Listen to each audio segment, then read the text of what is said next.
Oke, kita lanjutkan ya. Sekarang masuk ke uji kompetensi campurannya ya. Oke. Nah, dari nomor satu, senyawa karbon terdiri atas unsur karbon. Atom karbon yang bernomor atom 6 terletak pada periode berapa? Oke, ya emang kita tahu ya bahwa nomor atom karbon tuh 6. Nah, cuman kalau emang udah biasa ngerjain pun harusnya tahu ya, atom karbon tuh ada di golongan berapa, periode berapa. Yaitu adalah jawabannya adalah yang A. Nah, jadi karena ingat aja masih di awal-awal itu walaupun misalkan dari 2A sampai 7A itu mulainya dari periode 2. Nah, sekarang bagaimana sih caranya kalau udah bisa dapat 4A ya periode 2? Nah, ini kan sudah belajar ya. Terserah bisa pakai Aufbau, bisa pakai Niels Bohr. Cuman kalau untuk Aufbau ya you know ya, lebih rinci. Kita tahu itu golongan berapa. Kalau misalkan ini kan berarti 1S2, 2S2, 2P2. Nah, berarti ingat, harusnya kan kita pakai P nih. Tapi ingat, P itu tidak bisa berdiri sendiri kalau menentukan golongan. So, kita butuh 2S2, 2P2. Nah, apa yang terjadi? Ya, simpel ya, jawabannya adalah golongannya adalah 2 ditambah 2. 4. Karena blok S dan P, maka 4A. Ya, jadinya golongan 4A. Periodenya adalah periode angka terbesarnya. Sama-sama 2 nih. Ya udah, berarti periodenya 2. Atau kalau pakai Niels Bohr, 2, kemudian 4, gitu kan langsung ya. Nah, cuman permasalahannya adalah di sini kita nggak tahu golongannya golongan 4 apa, 4A atau 4B. Ya, tapi untuk periodenya ya betul ya, 2 karena jumlah kulitnya 2. Ya. Oke, kita lanjut ke soal nomor 2. Senyawa karbon terdapat dalam jumlah sangat banyak di alam. Hal ini terjadi karena beragamnya ikatan antar atom karbon. Jenis ikatan yang terbentuk antara atom C dengan atom non-logam yang lain ya, merupakan ikatan apa? Ikatan kovalen ya. Nah, misalkan nih contoh C dengan O ya. Nah, C dengan O ini membentuk CO2. Kalau digambar CO2 itu adalah ini C-nya seperti ini ikatan rangkap. Nah, ini adalah ikatan kovalen ya. Begitu juga untuk CCl4. Karena untuk karbon ini dibilang termasuk non logam. Ingat ya, ini non logam. Non logam ditambah non logam. Non logam ditambah non logam ini itu adalah ikatan kovalen ya. Nah, ikatan kovalen seperti itu ya. Oke, kita lanjut ke soal nomor berikutnya. Oke, kita lanjut ke nomor 3 ya. Pernyataan berikut yang bukan merupakan faktor-faktor penyebab banyaknya jumlah senyawa karbon adalah, ya jelas jawabannya adalah yang D ya. Kenapa? Kalau dibandingkan dengan yang lain, dengan jari-jari atom yang kecil, itu pun cuman atom karbon saja yang punya jumlah senyawa karbon, jumlah senyawa yang banyak. Ya contohnya bisa contoh senyawa karbon adalah CO2, CO, kemudian CCl4, kemudian dan lain-lain ya. Atau CH3 atau CH4 ya. Dan lain-lain. Nah, kalau untuk yang A wajar karena termasuk yang benar ya, karena membentuk 4 buah ikatan dengan atom lain ya, betul. Nah, karena apa? Ini karena atom C itu memiliki 4 elektron valensi. Oke, 4 elektron valensi. Seperti itu ya. 4 elektron valensi. That means berarti tangannya ada 4 nih. Ya. Kemampuan berikatan dengan sesama atom karbon, betul ya. Karena kalau misalkan yang B ini contohnya itu adalah misalkan CH3, CH2, CH3. Nah, kalau ini kita gambar ya, kalau kita gambar nih si senyawa ini, maka bentuknya adalah seperti ini. C ketemu dengan non-logam lagi, H hidrogen. Kemudian dia berikatan dengan C-nya juga. Nah, seperti ini ya. Nah, CH, ini H juga. Ya. Contohnya jatuh kayak Cl2. Cuman kalau untuk Cl2 itu kan nggak sebanyak ini ya. Oke. Ikatan antar karbon bersifat stabil, betul ya. Karena dia lebih jari-jarinya pendek, jadi ikatan antar atomnya bersifat stabil. Tapi ingat ya, bukan karena jari-jari atom karbonnya kecil ya, tapi karena ikatan antar karbonnya bersifat stabil, so bisa banyak ya senyawanya. Kemudian yang E, harga keelektronegatifan atom karbon sangat besar, ini pun betul ya. Nah, kenapa kok bisa keelektronegatifan atom karbon sangat besar? Karena kalau kita perhatikan ya, dari data data keelektronegatifan ya, yang ini, sebenarnya kalau kalian perhatikan nih, C itu udah dibilang sangat besar ya enggak, cuman udah cukup besar gitu ya.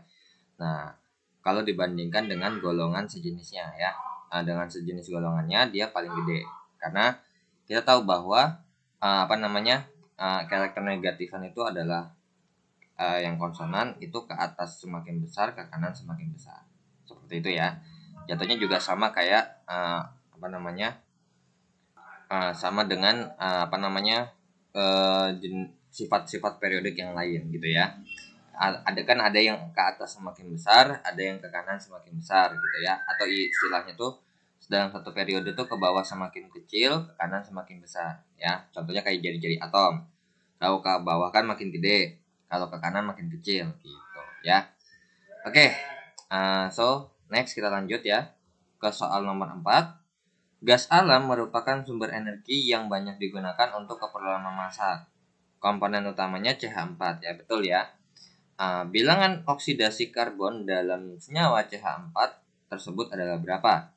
Oke, ya udah, dari CH4 ini, ingat ya, ini kan menentukan biloxnya kan.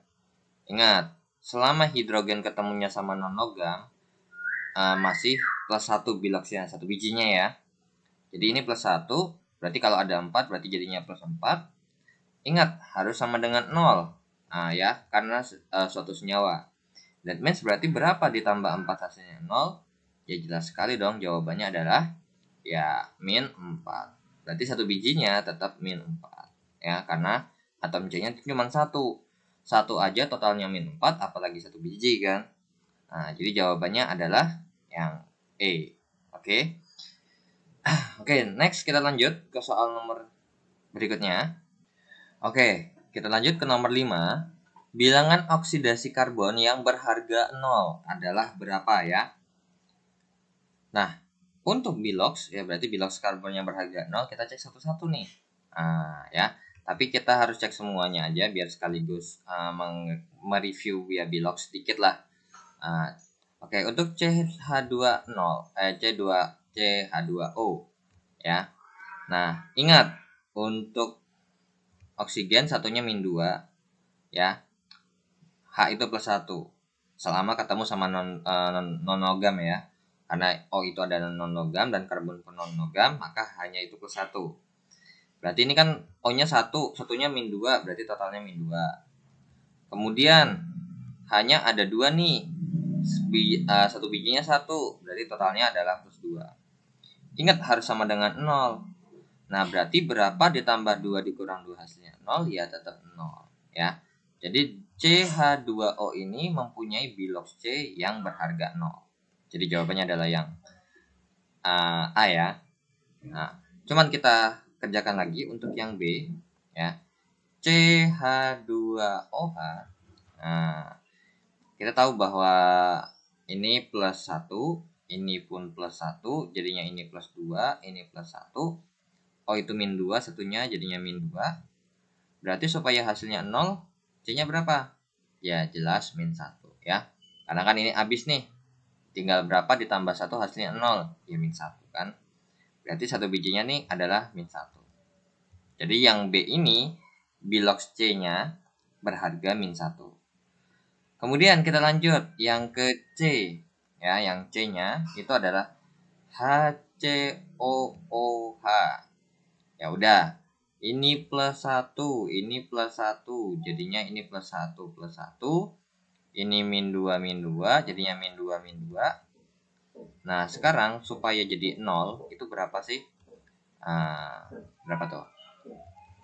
Berapa ditambah, ini kan udah pasti habis nih ya. Yang plus ini min 2, jadinya berarti plus 2. Oke, berarti satu atom karbonnya adalah plus 2. Oke, kita lanjut yang D ya. Yang D itu adalah CCl4. Nah, Cl itu min 1 ya kalau misalkan normalnya, karena dia termasuk kalau membentuk kation itu adalah Cl min. Nah, ini min 4 sama dengan 0, berarti ini adalah plus 4 ya. Jadinya C-nya nih plus 4. Nah, ini kan karena berhubung kita cari C ya, so ya kita harus determinan Cl-nya. Oke, kita lanjut ke yang E. Yang E ini adalah CO, nah, karbon monoksida ya. Nah, jelas banget ini gampang ya. Ini min 2, ini min 2 sama dengan 0, berarti ini plus 2 ya. Oke, berarti kalau misalkan ternyata kalau kita cek ini biloxnya 0, ini 0. Kalau ini adalah min 1, kalau yang C itu adalah plus 2, kalau yang Cl itu CCl4 adalah plus 4 ya, karbon tetraklorida. Kalau ini adalah plus 2. Jadi kalau misalkan ditanya yang bernilai sama ya jawabannya C dan E ya. Oke, kita lanjut ke soal nomor 6. Nah, cuman untuk nomor 6 sampai 9 ternyata kita harus butuh yang ini. Nah, pada struktur senyawa tersebut terdapat atom C primer itu berapa? Oke, ingat ya, atom C primer itu adalah mengikat satu atom C yang lain atau mengikat 3 atom H. Atau that means berarti CH3 lah. Ya, kita cek CH3-nya ada berapa? Oke. CH3-nya ini 1. Ini ada 2 ya. Ini ada 1, ini ada 2. Kemudian di sini ada 3. Di sini ada 1 lagi. Berarti totalnya adalah ya berarti 1 tambah 2 tambah 3 tambah 1. Oke, berapa tuh kalau ditotalkan? 1 tambah 2, 3. 3 tambah 3, 6. Tambah 1, 7. Oke, berarti jawabannya ya yang C ya. Jawabannya adalah yang C. Oke. Next kita lanjut ya ke nomor berikutnya. Berarti untuk ini berarti masih ada terkait dengan 789-nya nih, masih ada terkait dengan ini ya. Oke. Oke ya. Nah, kita lanjut ke nomor 7. Pada struktur senyawa tersebut memiliki atom C sekunder berapa? Oke, atom C sekunder itu adalah mengikat 2 atom C yang lain, atau berarti kita bisa bilang mengikat, karena berhubung udah mengikat 2 atom C, berarti 2 lagi tangannya adalah mengikat 2 atom H. That means berarti CH2 nih. Ya udah, CH2-nya kita tandain pakai warna oranye aja nih. Ada ini ya kan. Ini ada 3. Ini ada 5 ya. Ini ada 5. Kemudian ini pun ada 5. Kemudian ini pun ada 5. Berarti kalau dibikin ditotalkan untuk yang CH2 itu ada 3 tambah 5 tambah 5 tambah 5. Berarti 15 tambah 3 ya. 18. So, jawabannya adalah E. Next kita lanjut ke nomor 8. Pada struktur senyawa tersebut terdapat atom C tersiernya berapa? Oke, atom C tersier itu adalah mengikat berapa? 1 ya, 3 ya. 3 atom C yang lain, atau atom C yang lain, atau mengikat 1 atom H, atau kita bisa bilang adalah CH. Nah, di sini CH ada berapa? Nih, 1 doang ya. Cuman totalnya berarti 1. Jadi jawabannya adalah yang A. Next kita lanjut ke yang nomor 9 ya. Pada struktur senyawa tersebut terdapat atom C kuartener itu berapa sih? Nah, atom C kuartener itu apa? Ya, mengikat 4 atom C yang lain. Nah, alias kalau kita bikin berarti tidak mengikat atom H. Berarti polosan nih, C doang. Ada berapa C-nya? 1, 2. Ya, ini 1, ini 1. So, totalnya adalah 1 ditambah 1 sama dengan 2. Ya. Oke, jadi untuk nomor 9 jawabannya adalah bebek ya. 2. Oke, kita lanjut ke nomor berikutnya. Oke, kita lanjut ya ke soal nomor 10.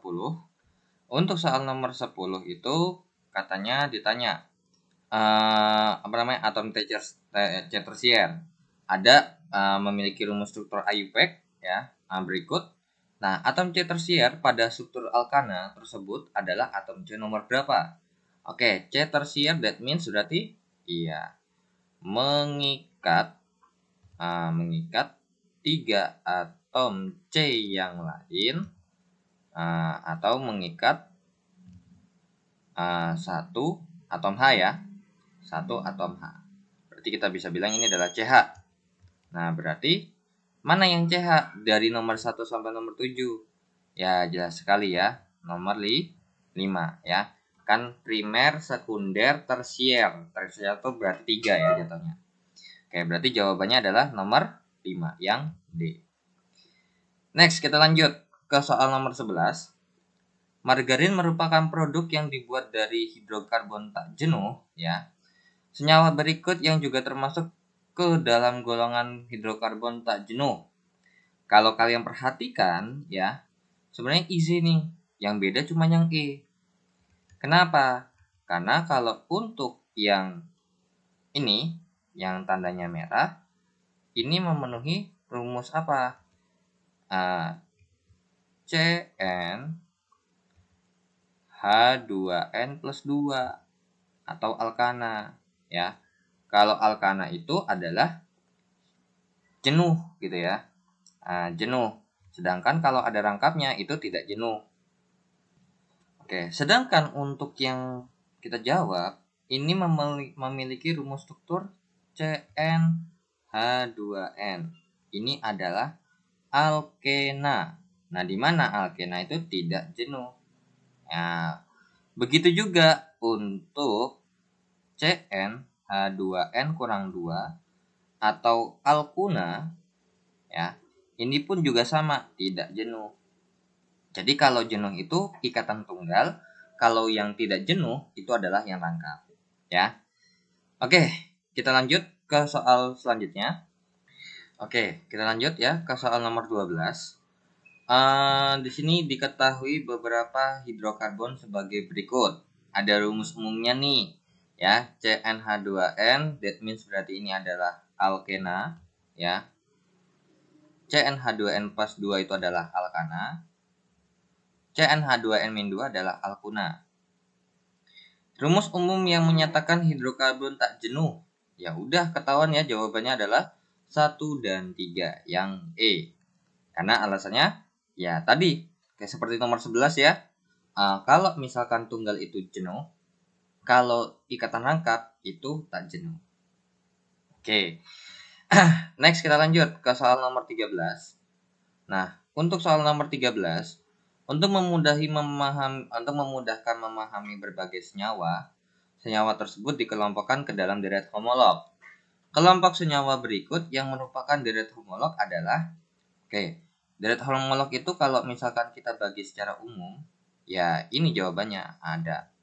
Yang pertama, ya, kebagi jadi 3 ya.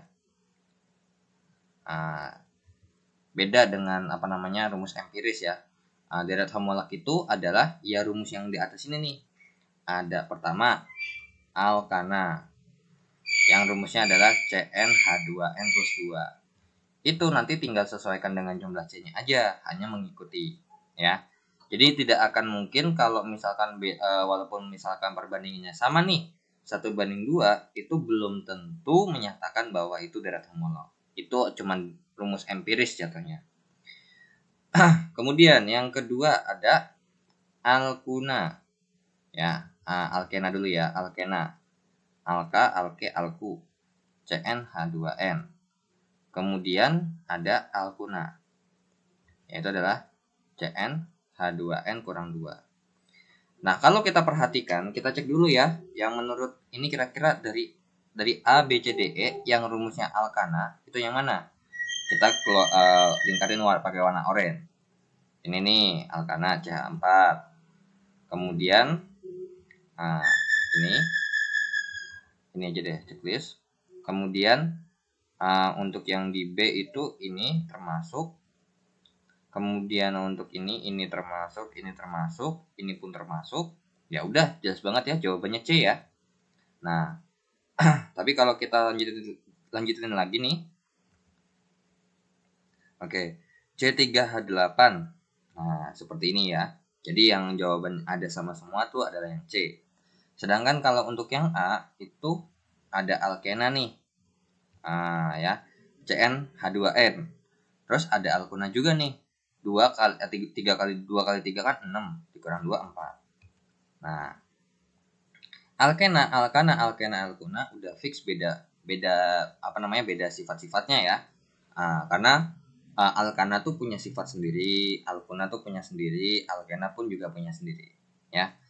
Oke, kalau untuk yang B, ini alkena. Kemudian kalau yang ini alkuna ya. Nah, nggak sama nih, beda-beda semua. Beda dari homolognya. Ada CnH2n plus 2, ada CnH2n, ada CnH2n-2. Kemudian kalau untuk yang D, ini ya. Kalau yang ini juga sama. Jadi kalau untuk yang D, 2 alkena, 1 alkana. Kalau untuk yang E, ini nggak ada ya, CnHn nggak ada. Nah, C4H18 pun juga nggak ada ya, nggak termasuk alkana, alkena, atau maupun alkuna ya. So, jawaban nomor 13 adalah yang C. Oke, kita lanjut ke soal berikutnya. Oke, kita lanjut ke soal nomor 14. Rumus kimia senyawa hidrokarbon yang merupakan alkana yang memenuhi rumus ya. Ini rumusnya adalah CnH2n plus 2. Yang mana nih? Ya udah, jawabannya adalah yang A ya. Kalau yang B kenapa? Kalau yang B ini memenuhi rumus CnH2n kurang 2. Oke, kalau yang C tidak. Kalau yang D itu memenuhi rumus CnH2n ya. Alkena jatuhnya. Kemudian untuk yang E pun juga sama, rumus CnH2n. Karena kalau misalkan harusnya ya, kalau emang misalkan ini nih, misalkan N-nya 6. Ya, kalau N-nya 6 berarti jadinya C6H14. Kemudian kalau N-nya 7 berarti C7H16. Kemudian kalau untuk N-nya 8 berarti C8H18. Seperti itu ya. Oke, kita lanjut ke soal nomor 15. Terdapat 5 macam rumus molekul senyawa hidrokarbon sebagai berikut. Senyawa yang termasuk alkena itu yang mana sih? Ya kan? Ya udah, tinggal kita masukin ya. Kalau misalkan alkena tuh rumusnya adalah CnH2n. Berarti di sini ada 2 3 4 5 6 ya. Oke, berarti jika N-nya kalau N-nya 2 berarti C2H4. Kalau N-nya 3 berarti C3H6. Kemudian kalau untuk N-nya 4 berarti C4H8. Kemudian untuk kalau N-nya itu 5 berarti C5H10. Kalau untuk N-nya 6 berarti C6H12. Mana yang sesuai? Ya jelas ya, yang C3H6 dan C2H4. Jadi jawabannya adalah 1 dan 2. Nah, kalau yang 3 apa nih? Kalau yang 3 ini adalah CnH2n plus 2, alkana ya. Ini alkana. Ini pun juga sama. Ini pun CnH2n plus 2, alkana. Ini pun Ya, juga sama ya, CnH2n plus 2 alkana semua nih sisanya. Nomor 3, 4, 5 tuh ternyata alkana semua. Oke, kita lanjut ke soal berikutnya. Oke, nah sekarang untuk nomor 16. Beri nama senyawa yang memiliki rumus struktur sebagai berikut. Oke, tentukan rantai terpanjang. Oke, ini sedikit agak aneh aja ya. Harusnya nih hanya nggak usah ditulis seperti ini. Cuman mungkin ini untuk menipu aja sebenarnya. Yang maksudnya bukan berarti salah ya. Cuman bentuknya aja aneh untuk menipu. CH3, CH, CH3, CH2, CH, CH3, ini CH2, ini CH3. Berarti kira-kira rantai terpanjangnya di mana nih? Ya, rantai terpanjangnya jelas banget. Seperti ini ya. Set. Bengkok ya dia. Karena kita ikutin aja bentuknya aslinya gimana. Berarti dia bengkok nih. Kenapa nggak lurus? Karena kalau misalkan lurus nih, saya kasih garis putus-putus saja ya. 1, 2, 3, 4, 5. Sedangkan kalau misalkan yang kita pakai itu adalah 1, 2, 3, 4, 5, 6. Ada 6 nih. Nah, seperti itu. Nah, sekarang ini nomornya kan bisa dari kiri ya. 1, 2, 3, 4 ya. Kemudian 5, ini 6. Kemudian dari kanan ya. 1, 2, 3, 4, 5, 6. Nah, kira-kira pilih yang mana nih? Ya, jelas kalau gini kita pilihnya yang hijau ya. Kenapa? Karena rantai cabang terdekatnya kalau yang biru nomor 3, kalau yang hijau nomor 2. So, yang biru ini kita nggak pakai ya. Yang biru ini kita nggak pakai. Kalau udah tahu mah langsung aja ya, ikutin nomornya langsung hijau aja kalian bikin. Nggak usah pakai biru-biruan. So, namanya apa? Ya, namanya 2,4 dimetil 6 nih, tunggal semua. Berarti heksana. Jadi yang benar adalah 2,4 dimetil heksana. Yang D. Oke.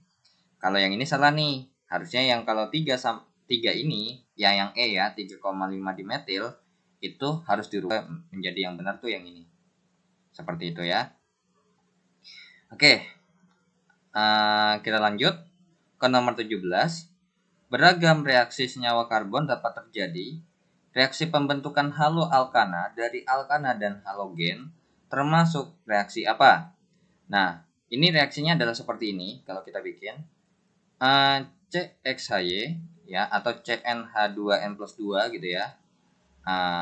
Tapi kan kita bikinnya CXHY ya. Nah, karena nggak tahu lah n-nya berapa, terus 2n tambah 2-nya berapa. Ditambah halogen. Halogen itu adalah X2. Nah, di mana kalau misalkan nih, ini kan hasilnya adalah CXHYCl biasanya. Nah, CXHYX, terus habis itu di sini nanti ketemu dengan HX. Seperti itu jatuhnya. Atau kita bisa contoh, mungkin langsung kasih ininya aja ya. Misalkan nih, CnH2n plus 2 berarti C3, berarti H berapa nih? H68 ya. Oke, ditambah dengan Cl2 nih. Nah, karena Cl termasuk halogen ya. Menjadi, kita cek dulu nih. C3H8 tuh kalau digambar kayak gimana? C3H8 kalau kita gambar tuh adalah CH3 ya. Kemudian CH2, CH3. Tapi ingat ujungnya kita cabang ya atau kita jabarin. Set. Nah, ini pun juga ditambah Cl strip Cl. Ingat, ini bertukar dengan yang ada di sini. Sehingga terbentuklah apa? Ya, terbentuklah CH3, CH2, CH2Cl plus HCl. Seperti itu ya. Jadi kalau kita bikin berarti ini jadinya adalah C3H7Cl ya. Kan 6, 8, ya, 8. 3, ini 2 ya, 2, 7 betul, ini 2 juga ya. Berarti C3H7Cl tambah HCl seperti itu ya. Contoh reaksinya. Nah, ini reaksinya reaksi apa? Reaksi substitusi. Karena apa? Tidak merubah jenis ikatan rangkap. Kalau yang dua ini ya, yang biasa sering ada nih soal ini. Nah, ini adalah kalau ngerubah ikatan rangkap ya. Nah, ini merubah jenis ikatan, atau kita bilang ini ada kaitannya ya. Ada kaitannya dengan ikatan rangkap. Even tuh walaupun rangkap 1 ataupun rangkap 2 ataupun rangkap 3 pasti ada kaitannya dengan adisi dan eliminasi. Oke. Next kita lanjut ke soal berikutnya. Oke, lanjut ya ke soal nomor 18. Senyawa alkena dan senyawa alkana dapat dibedakan dengan mereaksikannya dengan air bromin ya. Senyawa alkena dapat menghilangkan warna merah kecoklatan air bromin, sedangkan alkana tidak bereaksi. Reaksi alkena dengan bromin ini termasuk apa? Termasuk adisi ya. Biasanya untuk ikatan rangkap itu biasanya dia kalau nggak adisi, eliminasi. Oke, kita lanjut ke soal nomor 19. Di sini ada etanol. Ya, etanol itu adalah CH3 CH2OH. Kemudian katanya ada melewati suatu reaksi pertama, ya kita nggak tahu reaksi apa. Kemudian berubah jadi etena. Etena itu berarti CH3 berarti etena ya, alkena C-nya 2. Berarti CH2 CH2. Terus ikatan rangkap nih. Kemudian berubah lagi nih. Cuman nggak tahu ya diapain. Intinya dia berubah gitu ya. Nggak usah fokus ditambahin apa gitu kan. Ditanya kan cuman berubah apa jadi apa gitu ya. Kemudian etana berarti CH3 CH3. Kalau kalian perhatikan di reaksi nomor 1, itu ada terjadi dari tunggal menjadi rangkap. Berarti naik nih, berarti reaksi eliminasi. Sedangkan untuk 2 dari rangkap jadi tunggal itu adalah adisi ya. Jadi jawabannya adalah yang C ya. Eliminasi dan adisi. Yang satu eliminasi nih, yang satu ini adalah reaksi eliminasi. Kemudian yang kedua adalah reaksi adisi. Oke, next kita lanjut ke soal nomor 20. Cuman untuk nomor 20 nih ada salah naruh ya X-nya. Harusnya X-nya tuh di sini. Karena kalau misalkan taruh X-nya di sini kan nggak sesuai. Orang hanya C-nya udah tangannya udah 4, masa ditambahin lagi X kan. Nah, yang benar adalah seperti ini. Nah, kalian perhatikan. Oh, ini rangkap. Ya kan? Terus ini tunggal. Ya, fix adisi. Gitu ya. Terus dapat dari mana kok bisa dapat seperti ini? Nah, ini hasilnya kan CH3 ya. CH3 kemudian CH terus CH2 ditambah dengan H strip X itu akan menjadi apa? Nah, ini memenuhi aturan Markov-Nikov. Yang kaya H itu akan makin kaya H. Ya udah. Di sini yang kaya H di ikatan rangkapnya kan cuma yang H2 nih, CH2. Ya udah. Maka berarti CH2 ini akan berhubungan dengan H yang ada di sini. Sedangkan X-nya itu akan berhubungan dengan CH yang ada di sini. So, terbentuklah ya CH3, CHX, CH3. Seperti ini ya jatuhnya. CH3, CHX, CH3 ya, sesuai ya. Nah, makanya biasanya kalau untuk seperti ini itu mengikuti aturan Markov-Nikov ya kalau ada hanya ya. Nah, cuman kalau misalkan H2 atau Cl2 itu nggak usah pakai karena udah terbagi rata pasti. Nah, cuman kalau untuk kayak seperti ini mengikuti aturan Markov-Nikov. Tapi ada beberapa senyawa yang kalau diikutin, kalau dijadiin ya misalkan, itu tidak sesuai dengan aturan Markov-Nikov. Maka dibilang anti Markov-Nikov. Cuman untuk yang anti Markov-Nikov ini sebenarnya jarang banget keluar ya. Jadi depends on your teacher. Oke. Next kita lanjut ke nomor berikutnya.